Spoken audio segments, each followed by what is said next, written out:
ఇంకా మా ముస్లిమ్స్ వాళ్ళ ఇళ్లలో హల్దీ ఫంక్షన్ ఎలా చేస్తారో చూద్దాం రండి. ఇంకా ఈ రోజు వచ్చేసి మా మామయ్యనైతే పెళ్లి కొడుకునైతే తయారు చేస్తున్నారు. మామ అంటే హల్దీ ఫంక్షన్ అయితే చేస్తున్నారు. ఇంకా ఈవినింగ్ అవుతానే లేదో అందరు కూడా ఎల్లో బట్టలు వేసుకొని అయితే రెడీ అయిపోయారు, ఒక పెళ్లి కొడుకు తప్ప.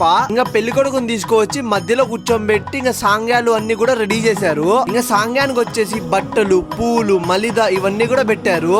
ఇంకా అందరికన్నా ఫస్ట్ మా అమ్మ వెళ్ళి మొహానికి, చేతులకి, కాళ్ళకైతే పసుపు అప్లై చేస్తుంది. ఇంకా పెళ్లి కొడుకు అయితే అందరు కూడా వెళ్ళి సాంగ్ చేసి ఇంకా పసుపు అయితే పూస్తున్నారు. ఇంకా నేను వచ్చేసి మా మామకు పూస్తా అంటే పసుపు, మా మామ వచ్చేసి నాకు పూసేసాడు. ఇంకా అందరు కూడా ఒకరికొకరు అయితే పూసుకున్నారు పసుపు. ఇంకా పెళ్లి కొడుకు వెళ్ళి స్నానం చేసుకోవచ్చి ఎల్లో బట్టలు వేసుకొని అయితే కూర్చుంటారు. ఇంకా అందరు కూడా కొన్ని ఫొటోస్ అయితే తీసుకున్నారు సాంగ్యాలన్నీ అయిపోయిన తర్వాత. ఇంకా మా ఇంట్లో కొంతమందికి వచ్చేసి బట్టలు పెట్టారు. ఫర్ ద ఫస్ట్ టైం మా ఇళ్లలో పెళ్లి అయితే దగ్గర నుండి అయితే చూస్తున్నాను. మా మామ పెళ్లి అంత బాగా అయితే చేస్తున్నారు. ఎందుకంటే నేను పెళ్లిళ్ళకి అయితే ఎక్కువ వెళ్ళను, కానీ ఇది మా ఇంట్లో పెళ్లి కాబట్టి అన్ని కూడా దగ్గర నుంచి అయితే చూస్తా ఉన్నాను.